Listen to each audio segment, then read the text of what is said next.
नई उम्मीदें लेकर नया साल दस्तक दे रहा था। चारों तरफ नए साल के आगमन के जश्न को मनाने की तैयारियां जोरों शोरों से शुरू थी।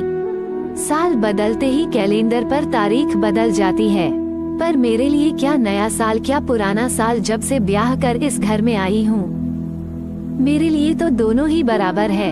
अम्मा की खांसी से सुबह की शुरुआत होती है, फिर उन्हें मसाले वाली चाय पिलाकर रसोई संभालती हूँ। बच्चों को सुबह सवेरे उठाकर स्कूल भेजने से लेकर नाश्ता खाना सब मेरे सिर पर है।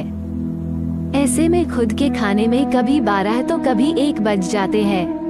वो क्या है कि जब तक नहा धोकर भगवान की आराधना न कर लूं, खाने का एक निवाला भी मुंह में लेने का मन नहीं करता। अब काम करते करते नहाने में देर तो हो ही जाती है। कितनी बार कहा है बहू कि पहले कुछ खा ले फिर काम करती रहना। खाली पेट ज्यादा देर रहने से गैस आदि की समस्या जड़ पकड़ लेती है, हाजमा खराब हो जाता है और कमजोरी होती है सो अलग। अम्मा तुम्हारी बहू लोहे की बनी है, मुझे कुछ न होने वाला। आप तो अपनी चिंता करो, आजकल तो ठीक से चल भी नहीं पा रहे हो, और ये तुम्हारी खांसी जाने का नाम ही नहीं ले रही। यही हाल रहा तो बिस्तर पकड़ते देर न लगेगी। बहू मेरी तो उम्र हो चली है, अब भगवान की जो मर्जी होगी वही होगा।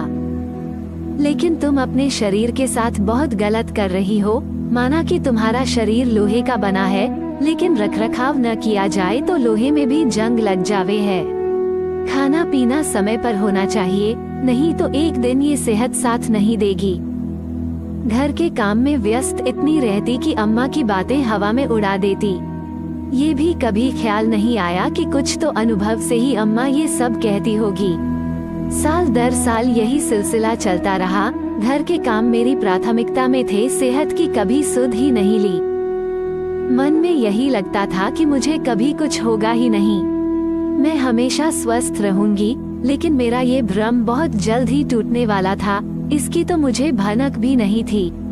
30 दिसंबर की सुबह मैं कुछ अच्छा नहीं महसूस कर रही थी। लगा कि शायद महीने के उन दिनों थोड़ी कमजोरी लगना तो आम बात होती है। ताकत समेत बिस्तर से उठी और रसोई में आकर चूल्हे पर चाय चढ़ा दी। चाय में एक उबाल आई ही थी कि मेरे आंखों के आगे अंधेरा छाने लगा। इससे पहले कि मैं कुछ समझ पाती मैं धरातल पर गिर पड़ी। उसके बाद कुछ भी याद नहीं क्या हुआ, कैसे मैं अस्पताल लाई गई, कुछ भी मुझे याद नहीं। अस्पताल के आईसीयू में आंखें खुली, मशीनों की आवाज कानों में सुनाई दे रही थी।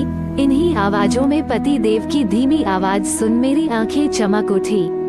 अनुराधा कैसी हो? अभी कैसा महसूस हो रहा है? कमजोरी से मेरे कंठ से आवाज नहीं निकल रही थी, लिहाजा पलकें झपकाई और अपने ठीक होने का इशारा किया। इतने में डॉक्टर भी आ गई।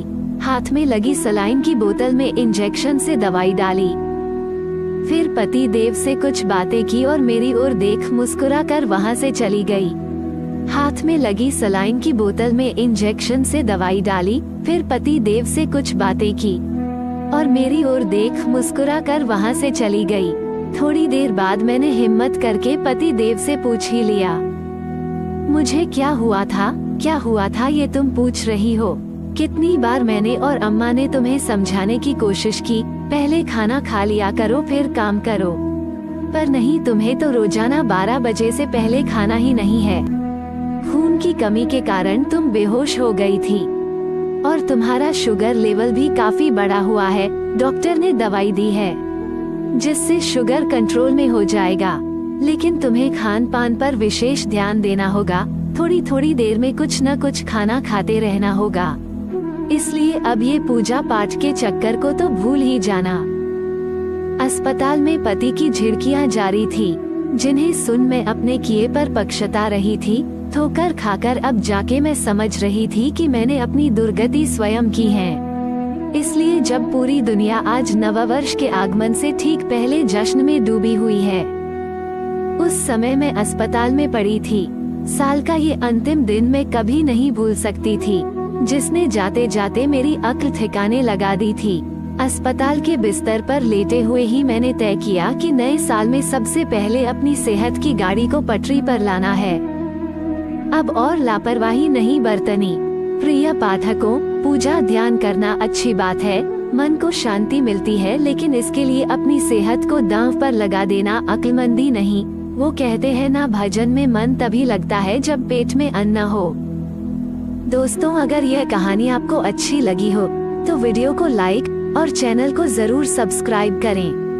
धन्यवाद दोस्तों।